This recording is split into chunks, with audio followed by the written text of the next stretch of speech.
Assalamualaikum warahmatullahi wabarakatuh. Selamat pagi untuk anak-anakku kelas 11 Teknik Ototronik 1.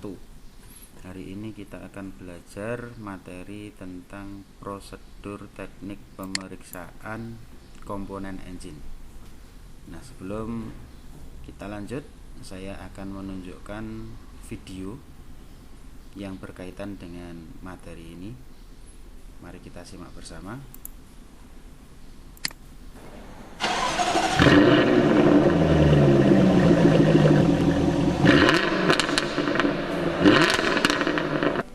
Different types of engines used in the cars. Number 1. Inline engines. Inline engines are the most common type of engines used in modern cars. In this type of engines, the cylinders are arranged in a line facing upwards and are usually perpendicular to the car. This type of engines are found in vast majority of family hatchbacks and smaller cars. These engines are available in wide variety of configuration, from a 2-cylinder engine to a 6-cylinder engine.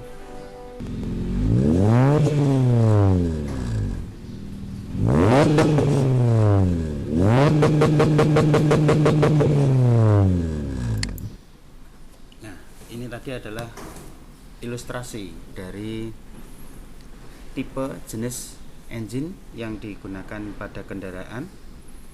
Yang pertama adalah inline engine. Yang disebut inline engine itu kalau kita amati pada gambar ini, engine-nya lurus segaris, tetapi dia posisinya melintang.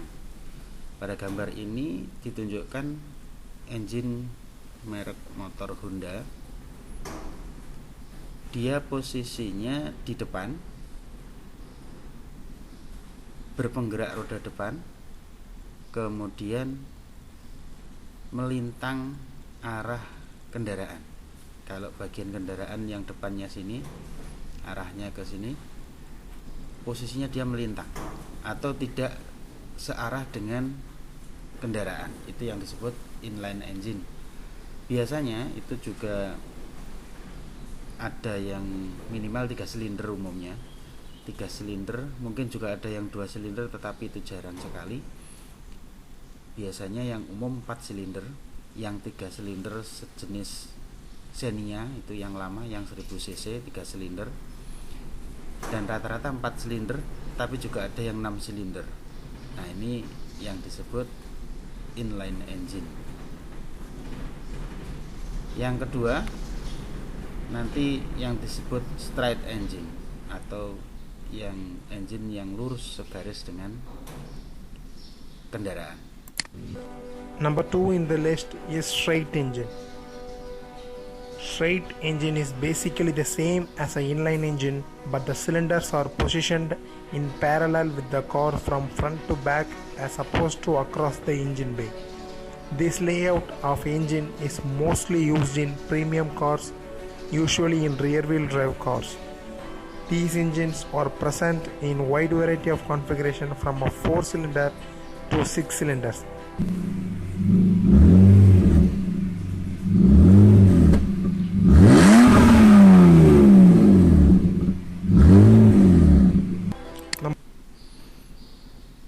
Baik, tadi yang straight engine.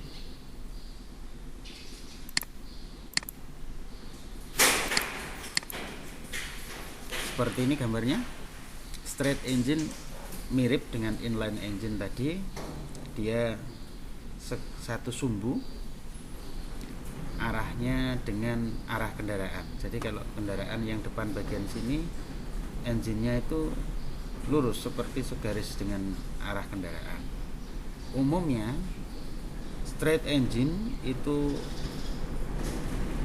diaplikasi pada kendaraan premium atau kendaraan mewah. Contoh, ini BMW 6 silinder gitu ya. Ada yang 4 silinder, ada yang 6 silinder. Di beberapa kendaraan mungkin ada yang 8 silinder. Nah, yang sejenis ini dan mayoritas itu digunakan pada kendaraan angkutan berat, misalkan truk atau mungkin sejenis kendaraan angkutan barang yang lainnya. Misalnya kalau mobil yang skala kecil itu contohnya di L300 atau mungkin juga sejenis pick up, kendaraan pick up Mitsubishi Colt 120 atau mungkin Suzuki Cherry dan sebagainya.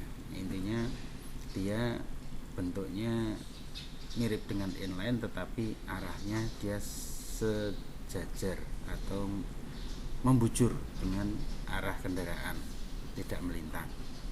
Kemudian yang ketiga adalah engine model V.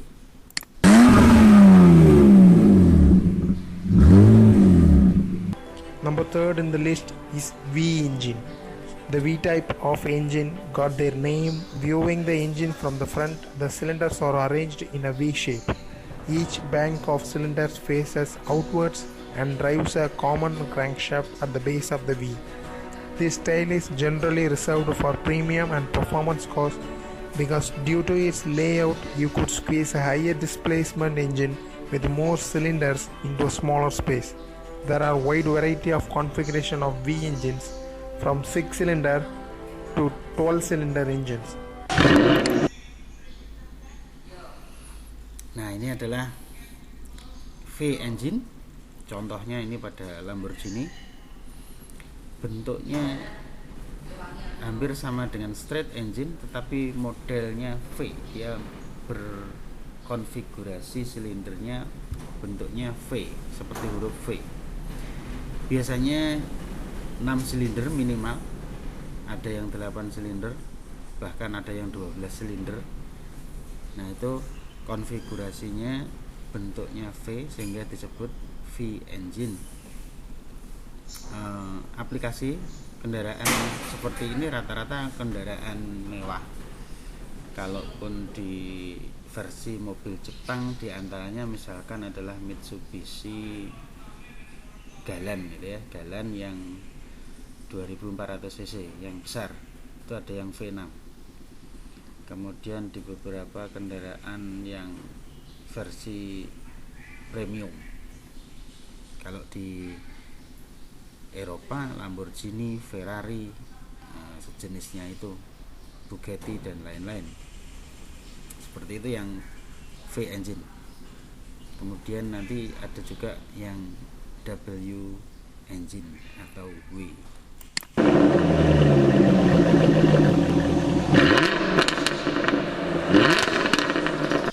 Next in the list is a boxer engine. Boxer engines are also known as flat or horizontally opposed engines. The cylinders are laid down on their side in two banks and point away from each other. This type of engines help keep the center of gravity low, usually to benefit the handling. These engines are known for their distinctive sound, and there is only 2 car companies that are currently using boxer engines in their range, and they are Porsche and Subaru. Boxer engine disebut boxer karena dia berlawanan arahnya. Jadi pistonnya ada yang mengarah ke kiri dan sebaliknya yang mengarah ke kanan. Yang itu yang disebut boxer, opposite piston. Pistonnya berlawanan arah. Boxer rata-rata untuk kendaraan mobil ya minimal 6 silinder. Ada juga yang 4 silinder, itu jarang sekali. Kalau di sepeda motor yang terkenal boxer itu BMW itu ada yang boxer. Pada kendaraan Jepang contohnya ini. Kemudian kalau di versi Eropa boxer itu identik dengan Porsche. Porsche itu yang Carrera 911 itu boxer. Nah, itu identik, Porsche itu identik. Kemudian kita bisa lihat boxer itu dia poros engkolnya itu seperti straight engine, jadi mengarah sesumbu dengan kendaraan poros engkolnya. Namun gerakan silindernya itu ke kiri dan ke kanan yang disebut opposite atau boxer. Lihat. Selanjutnya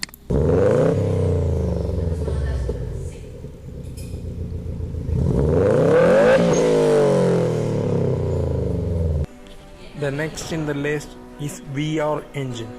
VR engine was developed by the Volkswagen Group. It uses a similar principle to V engines, but the distance between two rows of cylinder is so narrow it would be squeezed together in one engine block. These engines are rarely used now and are only used in some of the VW cars.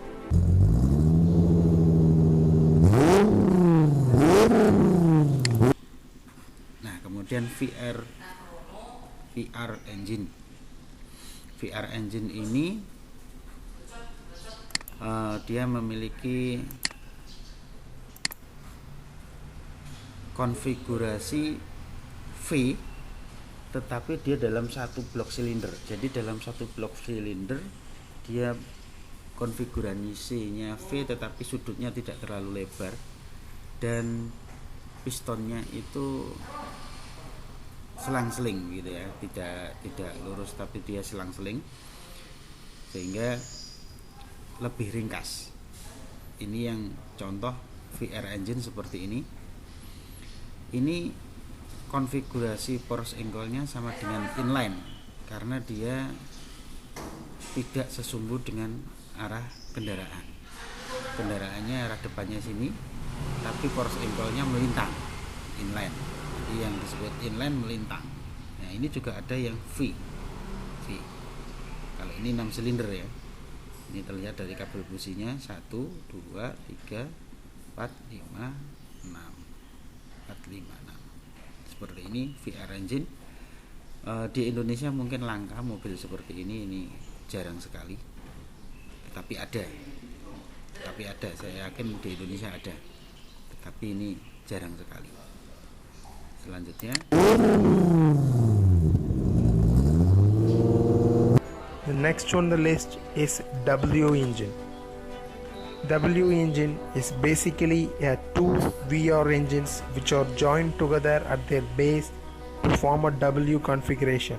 These type of engines are only used in ultra luxury and in high performance cars like in some Bentley models and in Bugatti's Veyron and the new Chiron.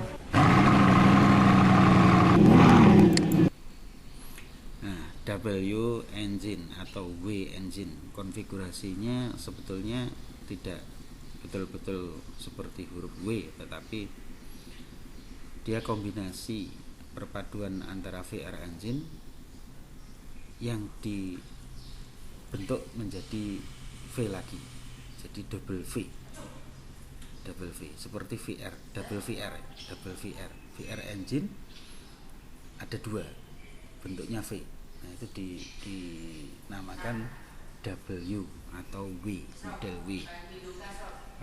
Model W ada juga yang bentuknya memang mirip dengan W, tetapi pada Bugatti Veyron ini dia sebetulnya adalah double VR engine gitu ya.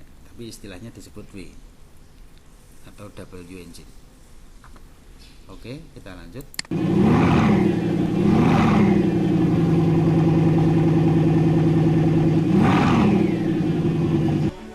The last one in the list is a rotary engine. Rotary engines are also known as Wankel engine.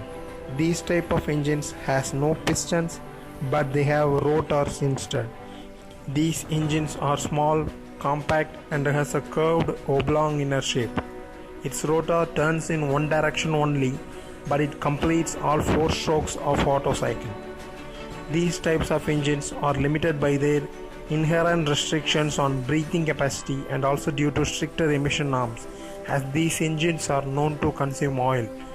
Mazda is the only manufacturer who uses rotary engine in its cars like RX-8 and some previous RX-7 models. These engines have a substantial power to weight ratio over the conventional engines.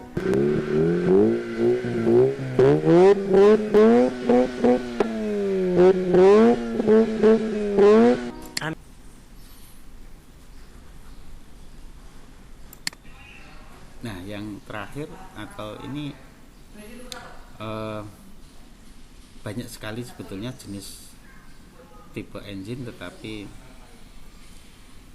yang umum ini adalah yang terakhir yang disebut rotary engine atau disebut juga Wankel engine, motor Wankel.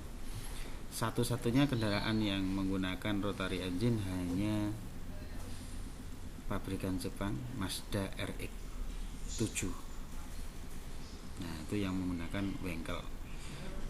Konfigurasinya berbeda dengan motor 4 tak yang umumnya, karena umumnya motor 4 langkah itu pistonnya bulat, tetapi pada konstruksi Wankel pistonnya segitiga. Nah, kita review lagi, bentuknya seperti ini.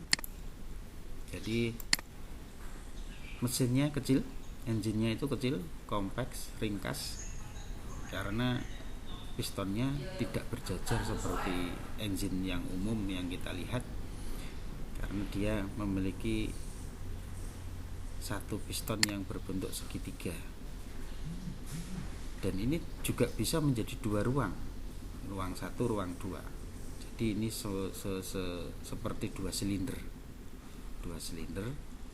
dipisahkan, ini tengah-tengah ini, dan ini piston 1, 2 gitu. Nah, ini cara kerjanya, dia akan mutar poros engkolnya yang ini, mutar di dalam ruang pistonnya.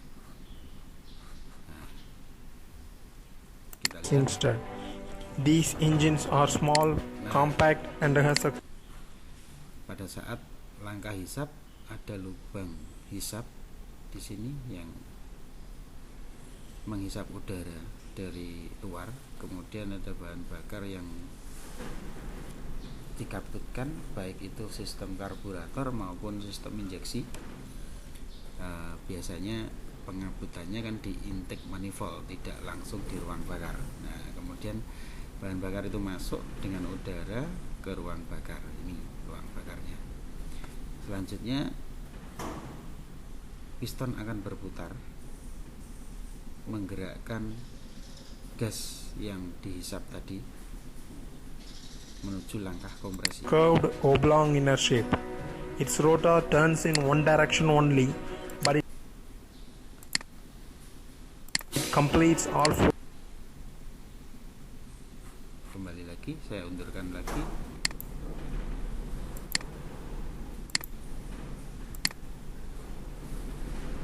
Oblong inner shape. Its rotor turns in one. Nah, ini langkah kompresi. Ketika ini tandanya warna merah, ini dia mulai langkah kompresi. Kompresi itu pemampatan. Kemudian di engine ini memiliki 2 busi. Nanti ada 2 ruang untuk proses pembakaran. Direction only, but it completes all four strokes Nah, ini akan terkumpul menjadi 2 ruangan kecil ini, dan di sini nanti ada proses penyalaan busi. of Otto cycle. These types of engines are limited by their Sisanya hasil pembakaran tadi akan menjadi gas buang, dan gas buang ini nanti akan didorong keluar ke knalpot. inherent restrictions on breathing capacity and also due to stricter emission norms, as these engines are known to consume oil. Mazda is the only manufacturer who Nah, dengan konstruksi seperti ini, maka engine Wankel itu tidak membutuhkan oli mesin di dalam silindernya ini. Jadi dia di dalamnya ini tanpa ada oli yang merendam piston, sehingga dia tanpa oli mesin gitu ya. Sehingga kalaupun ada pelumas, itu pelumasnya ikut pada sistem sirkulasi dari bahan bakar gitu. Atau semacam pelumasnya motor 2 langkah ya. Uses rotary engine in its cars like RX-8 and some previous RX-7 models. These engines have a substantial power to weight ratio over the conventional engines.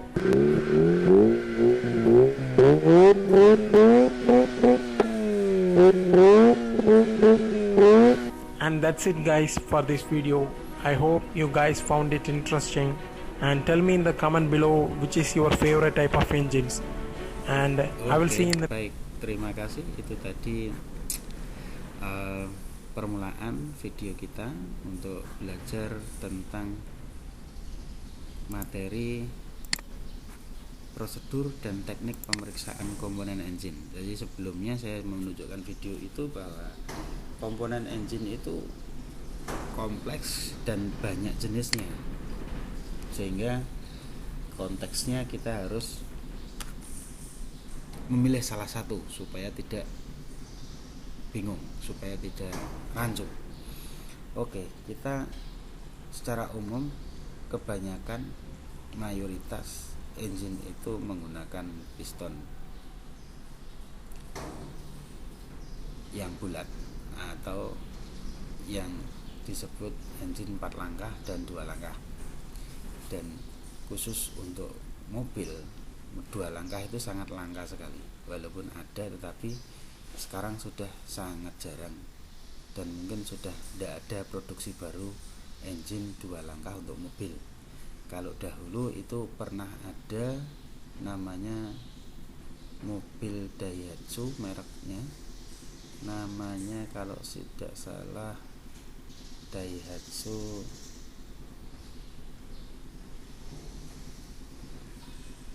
jadi lupa ini, saya sudah lama sekali itu mobilnya, mungkin saya belum lahir mobil itu sudah ada sehingga saya lupa namanya. Kalau orang awam biasanya menyebut Daihatsu Trontung, karena suaranya tong-tong-tong gitu. Nah, kita belajar tentang komponen dari engine ya, komponen dari engine, karena kita mempelajari tentang prosedur teknik pemeriksaan komponen engine. Nah, komponennya kita belajar yang umum dulu. Di engine yang inline maupun straight tadi, atau engine yang W atau V configuration, itu terdiri dari yang satu adalah cylinder head. Yang pertama, kepala silinder terbuat dari besi tuang atau besi cor. Ada juga yang terbuat dari aluminium dipadu dengan jenis material lain yang sifatnya ringan tapi kuat. Kalau yang lama menggunakan besi tuang atau baja tuang. Tapi yang baru-baru, teknologi yang baru-baru, hampir seluruhnya aluminium yang sekarang. Cylinder head memiliki fungsi sebagai dudukan mekanisme katup, karburator, busi, dan sebagai ruang bakar. Seperti pada gambar ini, komponen-komponen yang ada di cylinder head diantaranya adalah ini ya, saluran hisap. Ini ada katup, pegas katup, kemudian busi, ada katup, ini katup hisap, yang di sini katup buang. Itu. Kemudian tentunya mekanisme katup di sini ada yang kalau ini DOHC, ada juga yang mekanisme katup yang tipe lama yang OHV misalkan begitu. Nah, maka komponennya ada di kepala silinder. Di bawahnya kepala silinder ini ada piston dan silinder itu sendiri, atau orang bengkel menyebut buring. Karena engine itu juga menghasilkan panas. Intinya engine itu memproduksi panas untuk menghasilkan tenaga. sehingga dia kalau overheat terlalu panas itu juga tidak baik, nanti akan mengakibatkan kerusakan. Sehingga di ruang kepala silinder itu juga ada ruang cairan pendingin atau water jacket. Water jacket ini yang tembus dari bawah dari silinder naik ke atas ke kepala silinder, kemudian dia bersirkulasi di kepala silinder dan nanti dia akan keluar menuju ke radiator juga. Nah, bagian pertama itu yang disebut silinder kepala silinder motor bensin 4 langkah. Nah, kemudian prosedurnya untuk melakukan pembongkaran pelepasan, yang pertama lepaskan semua saluran air pendingin radiator, lepas semua komponen seperti katup, rumah katup, dudukan katup, rocker arm atau pelatuk, atau juga yang biasa menyebutnya manukan karena dia manuk, nodol-nodol seperti burung. Ada pusrod, ini di silinder yang lama, tipe kepala silinder yang lama, OHV, mobil kijang yang lama, pusrod. Kemudian lepaskan semua baut pengikat silinder head. Nah, kemudian lepaskan katup dari dudukan katup, gunakan special service tool karena dudukan katup itu dia akan dikunci dengan pegas, sehingga pegas itu harus dibuka dengan alat yang disebut special service tool. Kalau tidak menggunakan alat kita akan kesulitan.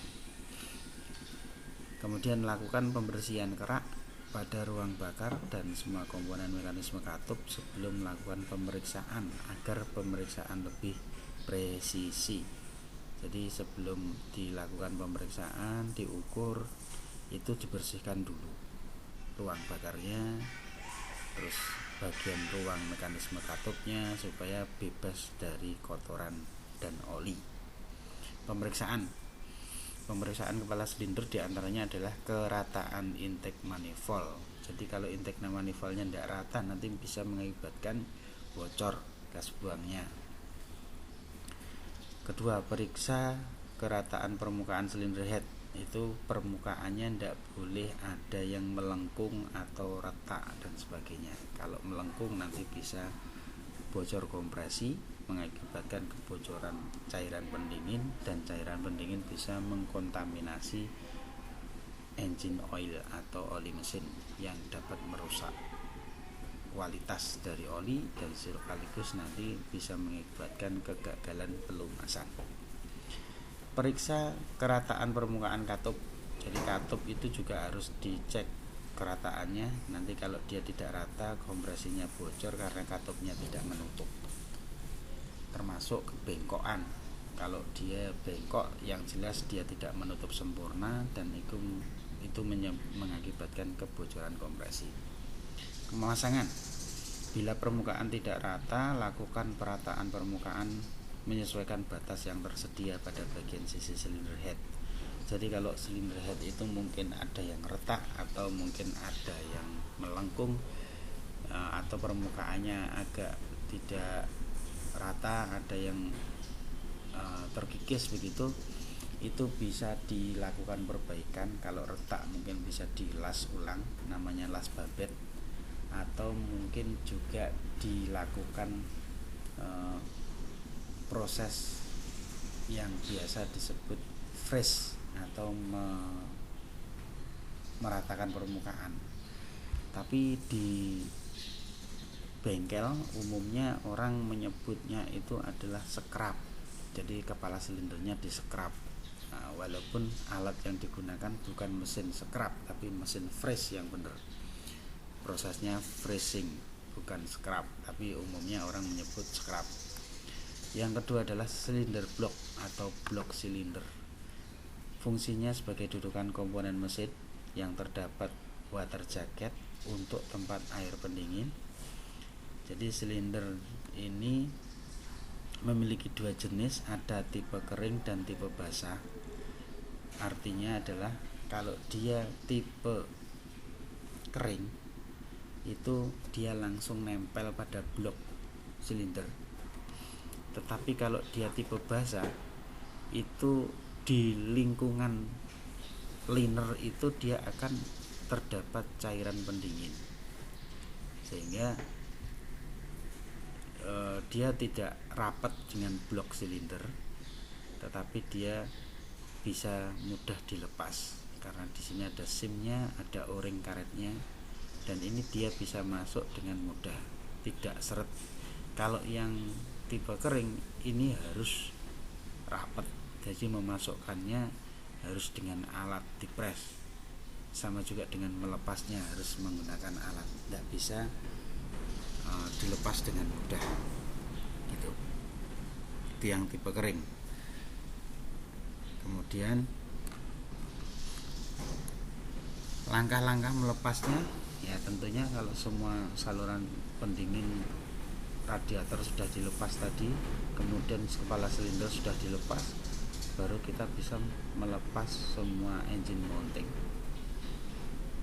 Ya, kepala silinder dilepas, kemudian kita lepas baut mesin, engine mounting, baut dudukan mesin kita lepas, murnya kita lepas, kemudian kita bisa mengangkat atau memisahkan engine dari kendaraan, baru diturunkan atau turun mesin. Kalau hanya melepas kepala silinder, tidak turun mesin atau turun mesin setengah. Kalau melepas silinder itu overhaul total, turun mesin.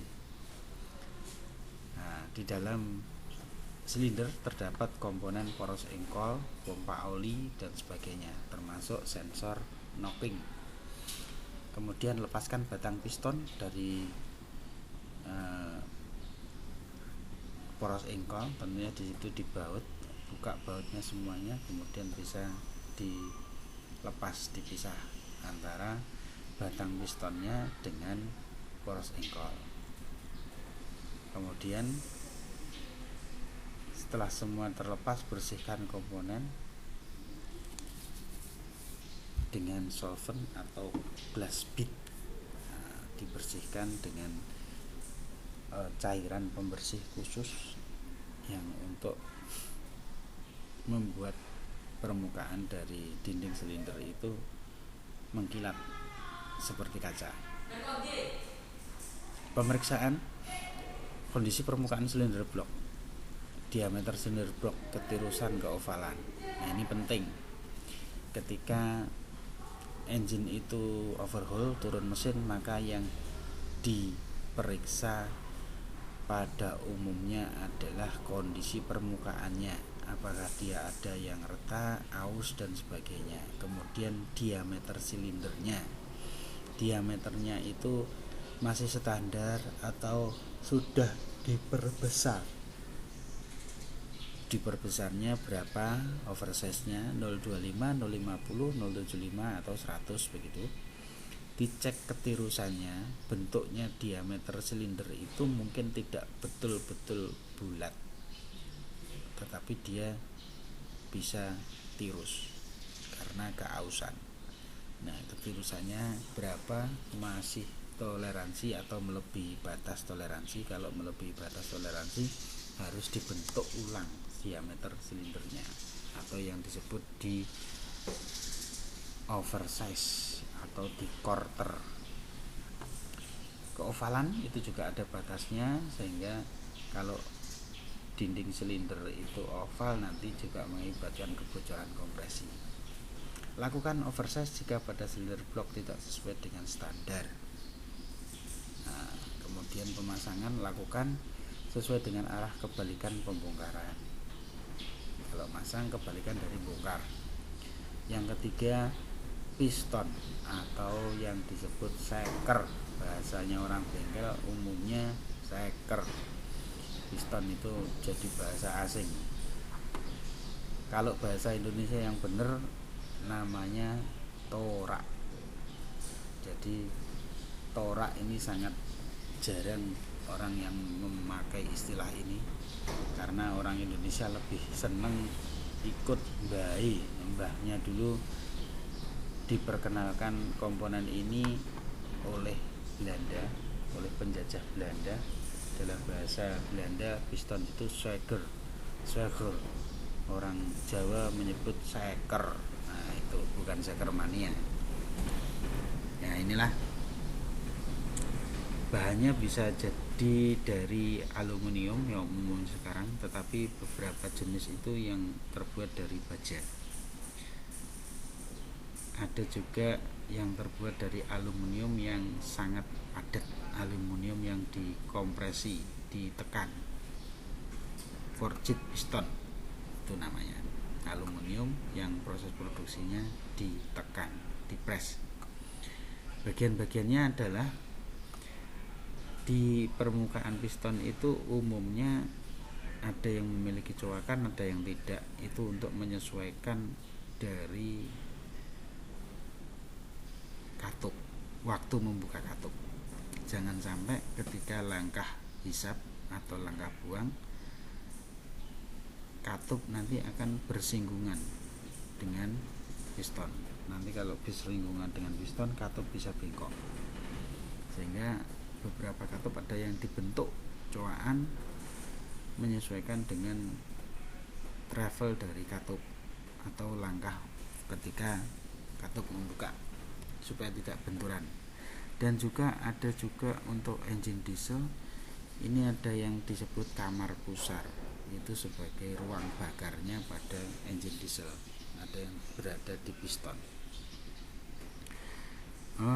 Kemudian di bagian sampingnya itu ada celah heat dump, ini untuk tempat ring piston, heat dump. Kemudian juga ada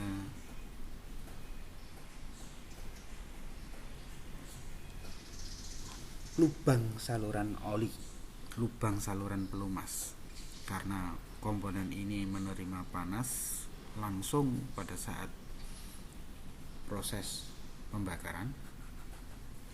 Nah, dia perlu juga melumasi cincin pistonnya, ring pistonnya, sehingga oli itu harus disemburkan, ditekan menuju ke kepala piston, dan kepala piston akan menyebar ke ring piston, cincin piston. Ring piston nanti dia akan mengalir ke dinding silinder. Kemudian ring piston fungsinya mencegah kebocoran.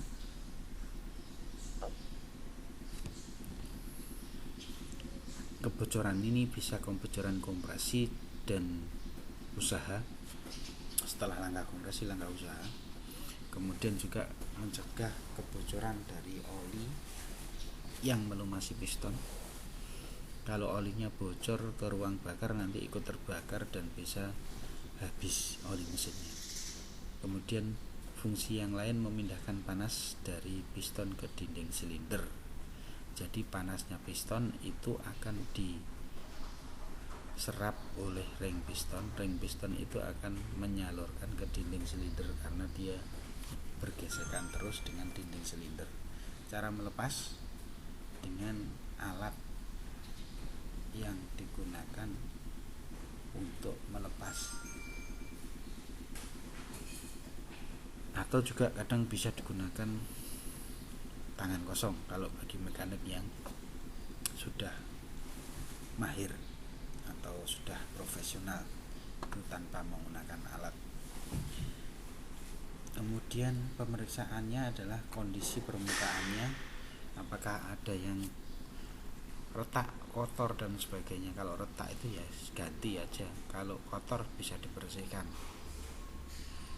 Kemudian diameternya, dia memiliki batas toleransi besar celah pada umumnya pada ujung bekas ring piston itu 0,2 sampai 0,5.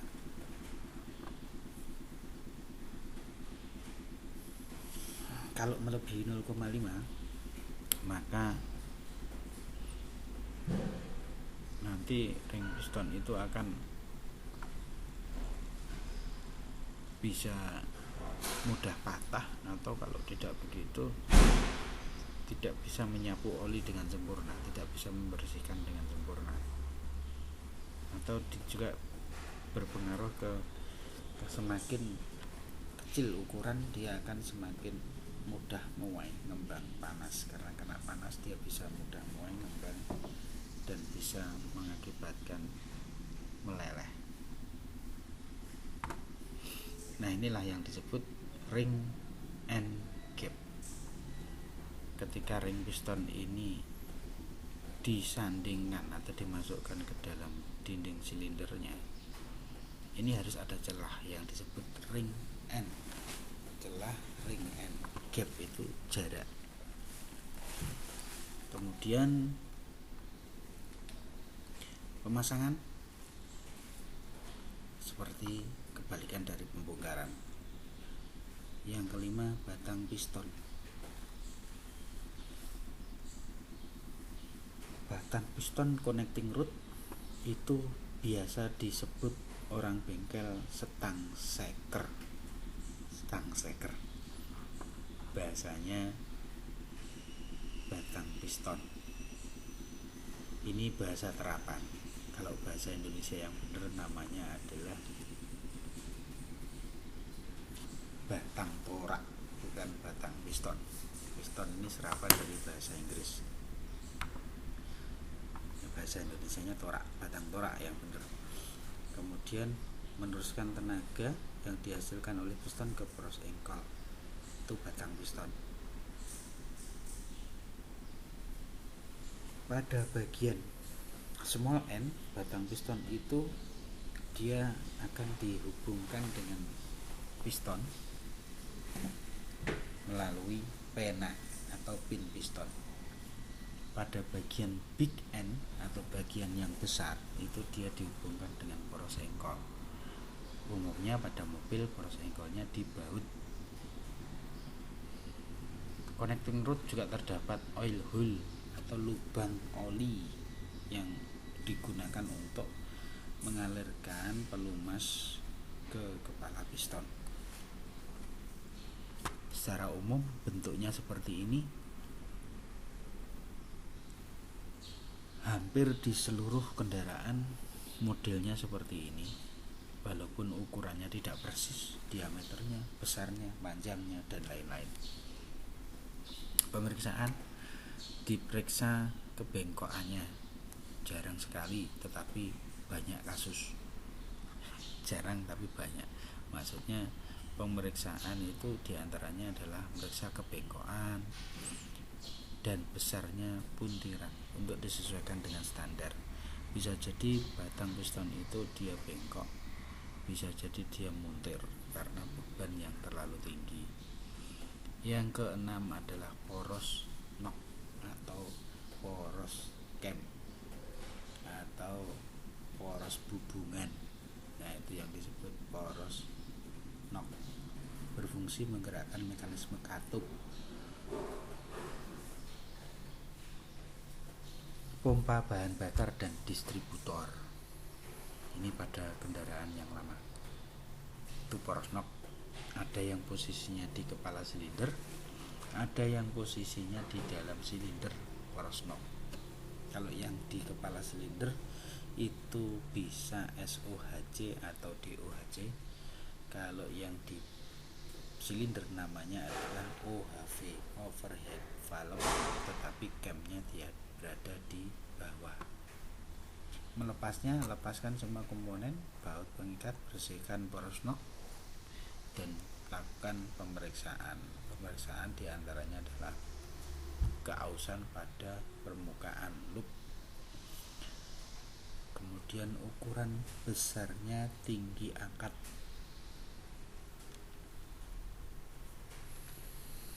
dengan cara mengurangi diameter terbesar dengan diameter terkecil pada masing-masing loop. Itu jadi pada tonjolan itu diukur, dikurangi pada ukuran diameter tanpa tonjolan sesuai dengan spesifikasi yang dianjurkan oleh pabrik atau tidak. Kemudian poros engkol ini biasa disebut crankshaft atau crankshaft, atau orang bengkel ada yang menyebut bandul. Nah, umumnya bengkel motor ini yang menyebut poros engkol itu bandul. Kalau di mobil ya poros engkol, jarang yang menyebut bandul. Lebih keren lagi crankshaft. Itu fungsinya dia akan merubah gerak translasi. Gerak translasi itu adalah gerak lurus dari piston naik turun. Nah, kemudian atau piston yang bergerak kiri kanan atau maju mundur itu, kalau mobilnya boxer engine-nya berarti kan dia gerakannya tidak naik turun, tapi istilahnya begitu ya.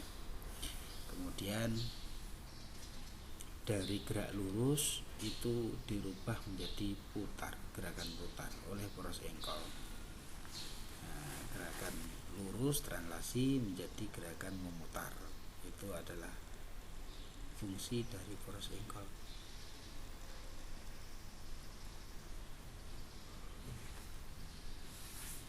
Cara melepas adalah lepas semua baut pengikat bantalan, lepas semua metal dari main jurnal atau bantalan jalan. Ada metal jalan dan metal duduk, bantalan yang diam dan bantalan yang ikut bergerak dengan connecting rod.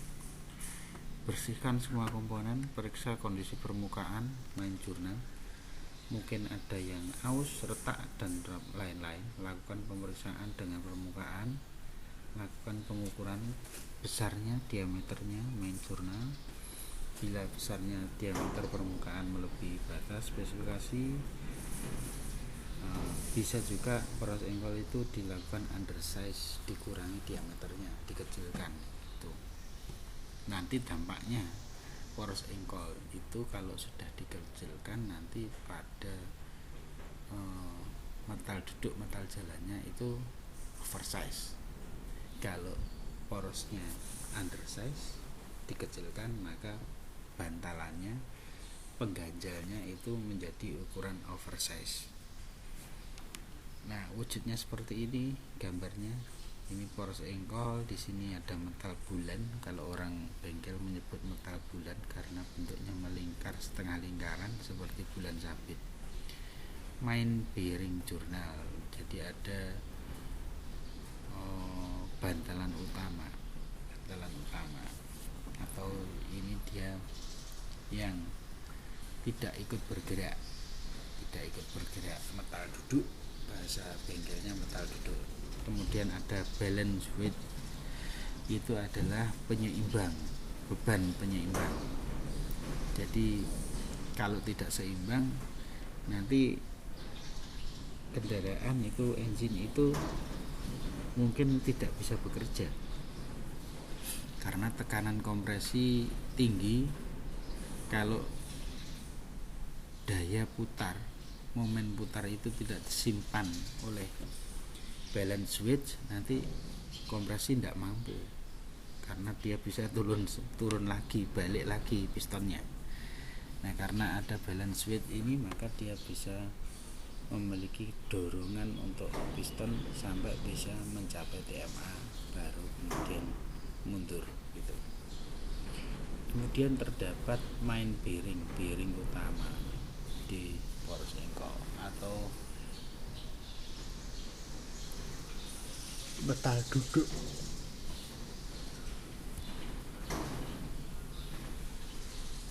Nah, ini main bearing capnya, penutup metal duduknya, bantalan jurnalnya, kemudian baut. Yang kemudian terakhir adalah roda penerus atau roda gila, flywheel.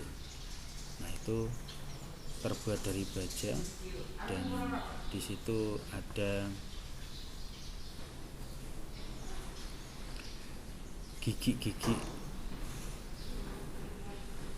starter Jadi motor starter itu nanti terhubung di flywheel ini akan berputar.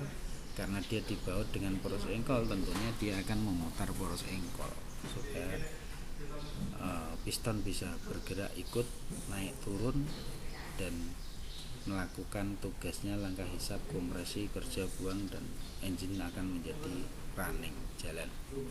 Nah, itulah bagian-bagiannya. Dan tidak lupa ini ada bak oli, oil pan diberi separator, diberi drain hole. Separator ini tujuannya untuk mencegah oli itu akan muncrat atau oli itu akan